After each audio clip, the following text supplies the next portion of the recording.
तो ये कहानी इक्की नाम के एक लड़के की है जिसे सब लूजर समझते थे, क्योंकि वो अपनी एकेडमी का सबसे बेकार स्टूडेंट था, क्योंकि उसके पास कोई भी मैजिकल एबिलिटी नहीं थी, जिस वजह से उसकी फैमिली ने उसे उनके घर से बाहर निकाल दिया था, क्योंकि वो उसे अपने खानदान के ऊपर एक धब्बा समझते थे। पर इन सब के बावजूद भी इक्की ने हार नहीं मानी और अपनी बॉडी को ट्रेन किया, इस उम्मीद में कि वो एक दिन 7 स्टार टूर्नामेंट को जरूर जीतेगा, जो उस दुनिया का सबसे मुश्किल टूर्नामेंट था। एक दिन इक्की को न्यूज से प्रिंसेस स्टेला के बारे में पता चलता है, जो बहुत ज्यादा ताकतवर थी, साथ ही वो काफी ब्यूटीफुल भी थी। और कुछ देर स्टेला के बारे में जानने के बाद इक्की को स्टेला से जलन होने लगती है, क्योंकि स्टेला के पास वो सब कुछ था जो इक्की के पास नहीं था। इसलिए वो बाहर जाकर अपनी फिजिकल ट्रेनिंग करने लगता है ताकि वो अपनी जलन को कम कर सके। और ऐसे ही कुछ देर ट्रेनिंग करने के बाद इक्की अपने घर वापस जाता है, जहाँ पर उसे एक बहुत ही हॉट गर्ल दिखाई देती है, जो कि कोई और नहीं प्रिंसेस स्टेला थी। और इक्की को अपने सामने देखकर स्टेला को गुस्सा आ जाता है और वो इक्की को एक थप्पड़ मार देती है, जिसके बाद स्टेला डायरेक्टर से इक्की की कंप्लेंट करती है, जो देखकर डायरेक्टर इक्की को स्टेला से माफी मांगने को कहती है, क्योंकि वो प्रिंसेस स्टेला को नाराज नहीं कर सकते थे। जिस पर इक्की स्टेला से माफी मांगने लगता है, पर स्टेला इक्की को ऐसे ही माफ नहीं करना चाहती थी, इसलिए वो इक्की को उसके साथ एक ड्यूल करने को कहती है, पर इक्की ऐसा करने से मना कर देता है और उसे जोर जोर से माफी मांगने लगता है। पर स्टेला नहीं रुकती है और इक्की को मारने उसकी तरफ आगे बढ़ती है, जो देखकर इक्की स्टेला की खूबसूरती की तारीफ करने लगता है, जो सुनकर स्टेला शर्मा जाती है, क्योंकि वो अभी तक सिंगल थी और ये पहली बार था जब किसी लड़के ने स्टेला की खूबसूरती की तारीफ की थी, क्योंकि सभी लड़के स्टेला को अपनी लीग से बाहर का समझते थे, जिस वजह से अभी तक किसी भी लड़के ने स्टेला को अप्रोच नहीं किया था। जिसके बाद डायरेक्टर उन्हें बताती है कि आज से इक्की और स्टेला रूममेट है, क्योंकि स्टेला एकेडमी की सबसे ताकतवर स्टूडेंट थी और इक्की सबसे कमजोर, इसलिए ये मैच दोनों की ग्रोथ के लिए काफी बढ़िया होता। पर इक्की और स्टेला में बहस हो जाती है, क्योंकि वो अपना रूम शेयर नहीं करना चाहते थे। तभी स्टेला इक्की को उसके साथ ड्यूल करने को कहती है और हारने वाले को जीतने वाले का नौकर बनकर रहना होगा, जिस पर इक्की तैयार हो जाता है। जिसके बाद सभी बैटल ग्राउंड में जाते हैं, जहां पर उन दोनों के बीच फाइट स्टार्ट हो जाती है और स्टेला इक्की पर भारी पड़ रही होती है, जो देखकर इक्की स्टेला के स्किल की काफी तारीफ करता है। पर इक्की इतनी आसानी से हारना नहीं चाहता था, इसलिए वो अपनी सीक्रेट टेक्निक का यूज करने का फैसला करता है, जो उसने इतने दिनों तक ट्रेनिंग करने के बाद बनाया था। लेकिन हम देखते हैं कि स्टेला के ऊपर उस अटैक का कोई असर नहीं हुआ था, क्योंकि स्टेला ने अपने फायर पावर से अपने चारों तरफ एक आर्मर तैयार कर लिया था, जो देखकर सभी स्टूडेंट को लगता है कि अब इक्की ये मैच हार चुका है। तभी स्टेला इक्की पर बिना रुके अटैक करने लगती है, पर इक्की अपनी सुपरसोनिक स्पीड टेक्निक का इस्तेमाल करके उन अटैकों को डॉज कर लेता है और स्टेला पर एक अटैक लैंड करने में कामयाब हो जाता है, जिससे स्टेला हार जाती है। जिसके बाद हम स्टेला को हॉस्पिटल में देखते हैं, क्योंकि पिछली लड़ाई की वजह से वो थोड़ी घायल हो गई थी। तभी वहाँ पर डायरेक्टर आती है, जिस पर स्टेला डायरेक्टर से पूछती है कि आखिर वो इक्की जैसे बंदे से कैसे हार गई, जबकि उसकी रैंक सबसे नीचे है। जिस पर डायरेक्टर स्टेला को बताती है कि हमारा रैंकिंग सिस्टम लोगों के ओवरऑल एबिलिटी को देखकर उन्हें रैंक देता है, पर वो अभी तक किसी की फाइटिंग पावर को एक्नॉलेज नहीं कर पाता है, इसलिए शायद से लो रैंक के लोग भी अपने से ऊपर के लोगों को हरा सकते हैं। जिसके बाद स्टेला इक्की से माफी मांगने घर पर जाती है, जहाँ पर इक्की सो रहा था, जो देखकर स्टेला इक्की के बॉडी को देखने लगती है। लेकिन तभी इक्की जाग जाता है, जो देखकर स्टेला काफी ज्यादा शर्माने लगती है। तभी स्टेला इक्की से पूछती है कि वो उसे क्या बनाना चाहता है, अपना डॉग या सर्वेंट, जिस पर इक्की स्माइल करते हुए कहता है कि वो बस स्टेला को दोस्त बनाना चाहता है, जो सुनकर स्टेला को काफी अच्छा लगता है और वो दोनों दोस्त बन जाते हैं। जिसके अगले दिन एकेडमी में टीचर यूरी सभी को आने वाले कंपटीशन के बारे में बताती है, जिसमें सभी स्टूडेंट को आपस में लड़ना होगा और सिर्फ टॉप 6 स्टूडेंट ही आगे चलकर उनकी एकेडमी को आगे रिप्रेजेंट करेंगे। जिसका क्लास खत्म हो जाती है और स्टेला और इक्की साथ में जा रहे होते हैं। तभी वहाँ पर कागाबी नाम की एक लड़की आ जाती है, जो इक्की की बहुत तारीफ करने लगती है, क्योंकि उसने इक्की को लड़ते हुए देखा था, इसलिए वो उसकी फैन बन गई थी और उसका इंटरव्यू लेना चाहती थी। पर एक दूसरी लड़की को इक्की के इतना करीब देखकर स्टेला को जलन होने लगती है और वो वहाँ से चली जाती है, जिस पर इक्की भी जल्दी से स्टेला के पीछे जाता है। पर रास्ते में सुजुकी नाम की एक लड़की इक्की को रोक लेती है, जो इक्की को अपना भाई बता रही थी। लेकिन तभी शिजुकी इक्की को किस कर लेती है, क्योंकि वो इक्की से वापस मिलकर बहुत ज्यादा खुश थी, क्योंकि वो दोनों 4 साल बाद मिल रहे थे। जो देखकर सभी स्टूडेंट बहुत ज्यादा हैरान होते हैं और आपस में उनके बारे में गॉसिप करने लगते हैं। इसी बीच स्टेला शिजुकी को इक्की से दूर करती है और इक्की से पूछने लगती है कि आखिर वो अपनी बहन के साथ ऐसा कैसे कर सकता है। पर तभी शिजुकी बीच में आ जाती है और स्टेला को इक्की से दूर हटने को कहती है, क्योंकि स्टेला इक्की की कुछ नहीं लगती थी। जिस पर स्टेला सभी को रिवील करती है कि इक्की और उसका मास्टर सर्वेंट का रिलेशन है, जो सुनकर वहाँ पर मौजूद सभी स्टूडेंट बहुत ज्यादा हैरान होते हैं। तभी शिजुको स्टेला से लड़ने के लिए अपनी स्वॉर्ड को समन करती है, जो देखकर इक्की उसे रोकने की कोशिश करता है। पर दूसरी तरफ स्टेला भी शिजुको से लड़ने के लिए तैयार हो जाती है, जिसके बाद वो दोनों एक दूसरे पर अटैक करने वाले होते हैं। लेकिन तभी डायरेक्टर आकर उन्हें रोक देती है, क्योंकि अकेडमी में एक दूसरे पर वेपन से अटैक करना मना था। इसलिए वो स्टेला और शिजुको को टॉयलेट साफ करने की पनिशमेंट दे देती है। पर अपनी पनिशमेंट खत्म करने के बाद भी वो दोनों रुकते नहीं हैं और एक दूसरे के लुक्स और फिगर की इंसल्ट कर रहे होते हैं। तभी शिजुको स्टेला से कहती है कि वो इक्की के पास्ट के बारे में कुछ नहीं जानती है, कि उसने अपने पास्ट में क्या क्या सहा है, इसलिए उसे इक्की से दूर रहना चाहिए। जो सुनकर स्टेला चुप हो जाती है, जिसके बाद स्टेला इक्की से मिलने जाती है और उससे उसके पास्ट के बारे में पूछती है, जिस पर इक्की बताता है कि बचपन में इक्की के पेरेंट्स उसे अच्छी तरह से ट्रीट नहीं करते थे, क्योंकि वो बहुत ज्यादा कमजोर था और इक्की के पेरेंट्स को इक्की से बहुत उम्मीदें थी, पर इक्की कभी उनकी उम्मीदों पर खड़ा नहीं उतर पाया, जिस वजह से इक्की के पेरेंट्स इक्की को सही तरीके से ट्रीट नहीं करते थे। पर इक्की के ग्रैंडफादर को इक्की पर पूरा भरोसा था कि वो एक दिन बहुत ज्यादा ताकतवर नाइट बनेगा, इसलिए इक्की सिर्फ अपने ग्रैंडफादर के लिए इतनी मेहनत कर रहा था। जिसके बाद स्टेला और इक्की आपस में उनके आने वाले टूर्नामेंट की तैयारी कर रहे होते हैं और ट्रेनिंग खत्म करने के बाद स्टेला इक्की को डेट पर चलने के लिए पूछती है। लेकिन तभी इक्की को उसकी सिस्टर शिजुको का मैसेज आ जाता है, जो इक्की को कहीं चलने के लिए पूछ रही थी, जिस वजह से स्टेला का डेटिंग का प्लान चौपट हो जाता है।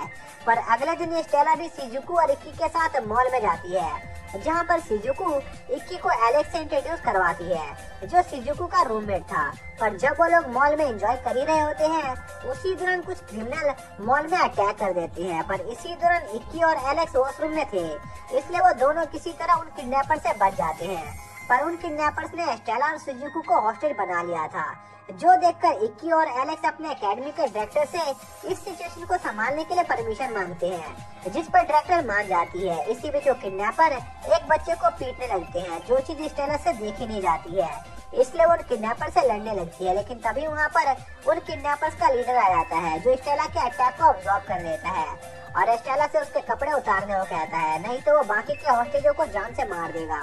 जिस पर स्टेला उन लोगों की जान बचाने के लिए अपने कपड़े उतारने लगती है। लेकिन तभी शिजुको अपना एक बैरियर क्रिएट करके सभी लोगों को प्रोटेक्ट करती है और यह मौका देखकर इक्की और स्टेला एक एक करके उन क्रिमिनल को हरा देते हैं। साथ ही इस काम में किरीहारा नाम का एक बंदा भी उनकी मदद करता है, जिसे डायरेक्टर ने उनकी मदद करने के लिए भेजा था। जिसके बाद किरीहारा सबके सामने इक्की का मजाक उड़ाने लगता है कि वो कितना कमजोर है, क्योंकि इक्की की कमजोरी की वजह से ही आज स्टेला की इज्जत खतरे में आ गई थी। जो सुनकर इक्की को बहुत दुख होता है और वो वहाँ से जाने लगता है, जिस पर स्टेला इक्की को रोकती है। तभी किरीहारा इक्की से कहता है कि अगर इक्की किरीहारा को टूर्नामेंट में हरा देगा तो किरीहारा इक्की से माफी मांगेगा, क्योंकि उस टूर्नामेंट में पहला मुकाबला इक्की का किरीहारा के साथ था। जिसके अगले दिन टूर्नामेंट स्टार्ट होता है, जहां पर स्टेला का सामना मोमोतामी से होता है, जिसका डिफेंस काफी ज्यादा मजबूत था, क्योंकि मोमोतामी का आर्मर काफी रेयर मेटल से बना था। पर स्टेला अपनी फायर पावर की बदौलत बड़ी आसानी से मोमोतामी को हरा देती है, जो देखकर वहाँ पर मौजूद सभी लोग बहुत ज्यादा हैरान होते हैं। इसी बीच इक्की किरीहारा की इन्फॉर्मेशन जमा कर रहा होता है, जहाँ पर इक्की को पता चलता है कि किरीहारा अपने इंडिविजुअल होने की एबिलिटी का फायदा उठाकर अपने ओपोनेंट पर पीछे से अटैक करके उन्हें हराता है, जो देखकर स्टेला को काफी गुस्सा आ जाता है, क्योंकि स्टेला को किरीहारा एक फट्टू लग रहा था। जिसके अगले दिन टूर्नामेंट स्टार्ट होने वाला होता है। लेकिन तभी स्टेला और बाकी सब इक्की के पास आते हैं और उसे ऑन गोइंग मैच देखने को कहते हैं, क्योंकि इससे इक्की को काफी फायदा होता। पर इक्की मना कर देता है, क्योंकि उसे उसके मैच के लिए कुछ स्ट्रेटेजी बनानी थी। फिर इक्की एक जगह पर जाता है, जहां पर एक डिजिटल स्क्रिप्चर पर टूर्नामेंट से रिलेटेड कुछ इन्फॉर्मेशन लिखी हुई थी। उसमें लिखा था कि इस टूर्नामेंट में पार्टिसिपेंट को सीरियस इंजरीज भी हो सकती हैं, इसलिए अगर इक्की यह सब जानने के बाद भी इस टूर्नामेंट में पार्टिसिपेट करना चाहता है तो वो कर सकता है। और इक्की बिना ज्यादा समय गवाए उसे एक्सेप्ट कर लेता है। तभी वहाँ पर एक लड़की आती है जो इक्की से पूछते है कि क्या वो सच में इस टूर्नामेंट के लिए तैयार है, जिस पर इक्की हाँ में जवाब देता है। तभी वो लड़की इक्की को अपने बारे में बताती है कि वो डीमन प्रिंसेस है और उसका नाम सकायो है। साथ ही वो इक्की से कहती है कि वो उसके बारे में सब कुछ जानती है, इसलिए वो उसे कुछ प्राइवेट लेसन देना चाहती है। पर तभी वहाँ पर डॉक्टर आ जाती है जो सकायो को डांटने लगती है और उसे उसके साथ चलने को कहती है। पर सकायो डॉक्टर के साथ जाना नहीं चाहती थी, जिस पर डॉक्टर सकायो को जबरदस्ती अपने साथ ले जाती है। जिसके बाद मैच स्टार्ट होता है, जहाँ पर पहली एंट्री किरीहारा की होती है और सभी लोग किरीहारा के लिए जोर जोर से चीयर कर रहे होते हैं। पर जब इक्की की एंट्री होती है तो उसके दोस्तों के अलावा उसे कोई चीयर नहीं करता है। फिर मैच स्टार्ट होता है, जहाँ पर किरीहारा अपने पावर से एक माहौल क्रिएट करता है और उसमें गायब हो जाता है और इक्की पर अपने लेजर अटैक से हमला करने लगता है। पर इक्की भी बड़ी आसानी से उन सभी अटैकों को रोक रहा होता है, जो देखकर वहाँ पर मौजूद सभी लोग बहुत ज्यादा हैरान होते हैं। तभी किरीहारा इक्की के सामने आता है और उसे कहता है कि अब वो जब जब इक्की का नाम लेगा तब वो उस पर अटैक करेगा। और हम देख पाते हैं कि किरीहारा के स्टिक की वजह से इक्की काफी कंफ्यूज हो जाता है, जिस वजह से किरीहारा के सभी अटैक इक्की को हिट कर जाते हैं, जिससे इक्की बहुत ज्यादा घायल हो जाता है। जो देखकर स्टेला को इक्की की काफी चिंता हो रही होती है। पर दूसरी तरफ सभी स्टूडेंट इक्की पर हंस रहे होते हैं और उसके बारे में बुरा भला कह रहे होते हैं। जिसके बाद हम किरीहारा को देखते हैं जो इक्की पर बिना रुके अटैक कर रहा होता है और इक्की से कहता है कि वो सबसे बेकार इंसान है, जो सुनकर बाकी के स्टूडेंट भी किरीहारा का साथ देने लगते हैं। पर यह सब स्टेला से सहा नहीं जाता है और वो सभी लोगों को चुप होने को कहती है और इक्की को मोटिवेट करती है और उसे वापस से खड़े होने को कहती है। जो सुनकर इक्की वापस से खड़ा हो जाता है और इस बार वो किरीहारा के पैरों में फोकस करता है और जब इस बार किरीहारा गायब होने की कोशिश करता है तो इक्की को पता चल जाता है और वो मौका देखकर उस पर एक अटैक लैंड करने में कामयाब हो जाता है, जिससे किरीहारा हार जाता है। पर इस लड़ाई में इक्की भी बहुत ज्यादा घायल हो गया था, इसलिए वो वहीं पर बेहोश हो जाता है। जिस पर स्टेला इक्की को हॉस्पिटल ले जाती है और उसका ख्याल रखने लगती है। पर इस दौरान स्टेला काफी ज्यादा थक गई थी, इसलिए वो बेहोश हो जाती है। जिसके बाद इक्की को होश आता है और वो स्टेला को सोते हुए देखता है। तभी स्टेला भी होश में आ जाती है और वो थोड़ी एम्बेरस हो जाती है क्योंकि वो ऐसे ही सो गई थी। जिसके बाद दोनों एक दूसरे को अपनी अपनी फीलिंग्स के बारे में बताते हैं और एक दूसरे को एक्सेप्ट कर लेते हैं। फिर हम स्टेला को देखते हैं जो आगे आने वाले मैचेस की तैयारी कर रही होती है, जिसका टूर्नामेंट फिर से शुरू होता है और इक्की बड़ी आसानी से अपने ओपोनेंट को हरा देता है। जो देखकर सभी लोग बहुत ज्यादा हैरान थे क्योंकि उन्होंने इक्की से ऐसी उम्मीद नहीं की थी। और इक्की की ऐसी काबिलियत को देखकर कागामी अपने कुछ साथियों के साथ इक्की के पास आती है और इक्की से उन्हें भी ट्रेन करने को कहती है, जिस पर इक्की मान जाता है।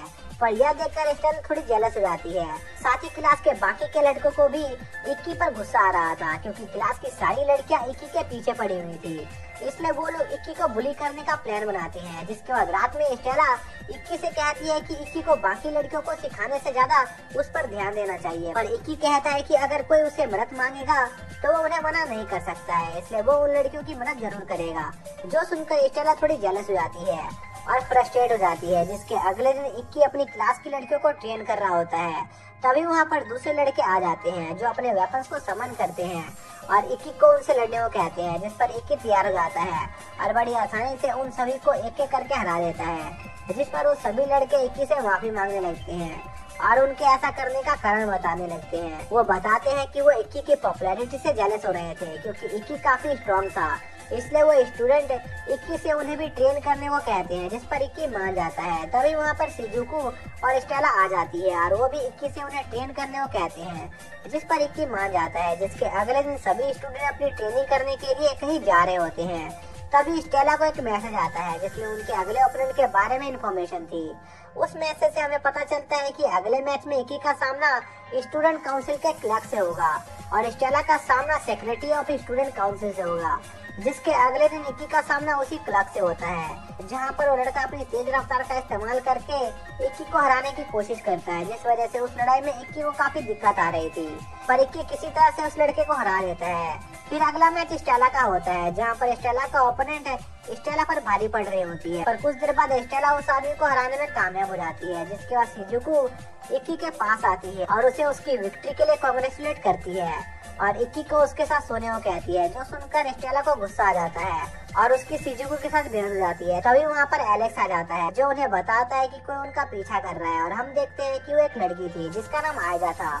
तभी स्टेला को याद आता है कि आयजा वही लड़की थी जिससे उसकी बॉल लग गई थी और वो बिना कोई रिएक्ट किए वहाँ से चली गई थी। जो सुनकर आयजा थोड़ी शर्मा जाती है और वहाँ से भागने लगती है और भागते भागते वो पानी में गिर जाती है, जिस पर उस सभी लोग उसे हॉस्पिटल ले जाते हैं, जहाँ पर आयजा उन सभी से उसके पहले के बिहेवियर के लिए माफी मांगती है और उन्हें अपना इंट्रोडक्शन देती है।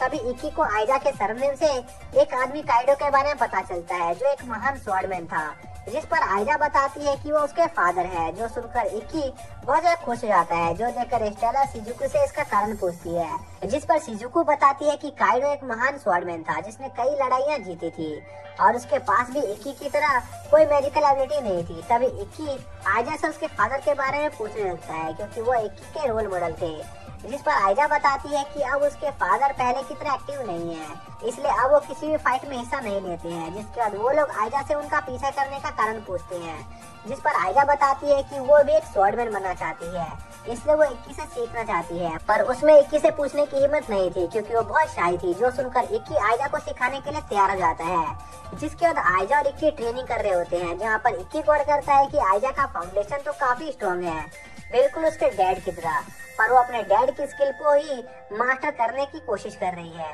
जो उसके लिए ठीक नहीं था। इसलिए इक्की आयजा को कोई नई टेक्निक बनाने को कहता है, जो उसके बॉडी पर सूट करे। साथ ही वो आयजा के लड़ने की पोजीशन को भी ठीक करता है, जिससे आयजा थोड़ी ब्लश करने लगती है। पर दूसरी तरफ शिजुको और स्टेला आयजा से जेलस हो रही थी, जिसके बाद आयजा इक्की के इंस्ट्रक्शन के बाद इक्की पर अटैक करती है और हम देख पाते हैं कि इस बार आयजा के अटैक में काफी सुधार आया था। जिसके बाद रात में स्टेला इक्की से उसे भी वैसी ट्रीटमेंट देने को कहती है जैसे इक्की ने आयजा को दिया था। जो सुनकर इक्की समझ जाता है कि स्टेला कैसा महसूस कर रही है, इसलिए वो स्टेला से कहता है कि उसकी फीलिंग्स बस स्टेला के लिए है। जिसके अगले दिन स्टेला भी आयजा के साथ ट्रेनिंग करती है और वो दोनों काफी इम्प्रूव करते हैं, जो देखकर आयजा बहुत खुश होती है, क्योंकि अब वो फाइनली 7 स्टार माउंटेन जीत सकती थी।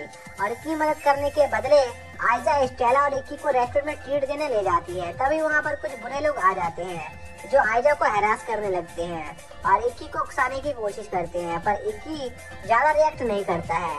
पर इक्की के ज्यादा रिएक्ट न करने पर वो इक्की के ऊपर एक कप फोड़ देते हैं, जो देखकर बाकी के कस्टमर डर के मारे वहाँ से भागने लगते हैं। जो देखकर एक आदमी पुलिस को बुलाने की कोशिश करता है, पर वो अनजान लेडी उस आदमी को ऐसा करने से रोक देती है। इसी बीच हम देखते हैं कि वो बुरे आदमी इक्की को अभी भी उकसाने की कोशिश कर रहे थे, पर इक्की उनके एक्शन पर कोई रिस्पॉन्स नहीं कर रहा था। जो देखकर स्टेला खुद उन लोगों को सबक सिखाने का फैसला करती है, पर इक्की स्टेला को कुछ भी करने से मना करता है और इतना उकसाने के बाद भी इक्की के कोई रिएक्ट न करने की वजह से वो बुरे लोग हार मानकर वहाँ से चले जाते हैं। फिर स्टेला इक्की से पूछती है कि आखिर उसने उन्हें जवाब क्यों नहीं दिया, जिस पर इक्की बताता है कि अगर वो लोग एकेडमी के बाहर ऐसे लड़ेंगे तो एकेडमी वाले उन्हें निकाल भी सकते हैं, इसलिए इक्की ने कुछ नहीं किया। तभी वहाँ पर एक लड़का आता है, जो उन्हें बताता है कि उन बुरे लोगों का जो लीडर था उसका नाम काडो है, जिसकी पिछले 7 स्टार टूर्नामेंट में 8 पोजीशन आई थी। जो सुनकर वो लोग बहुत ज्यादा शॉक होते हैं, जिसके साथ ये पार्ट यहीं पर खत्म हो जाता है।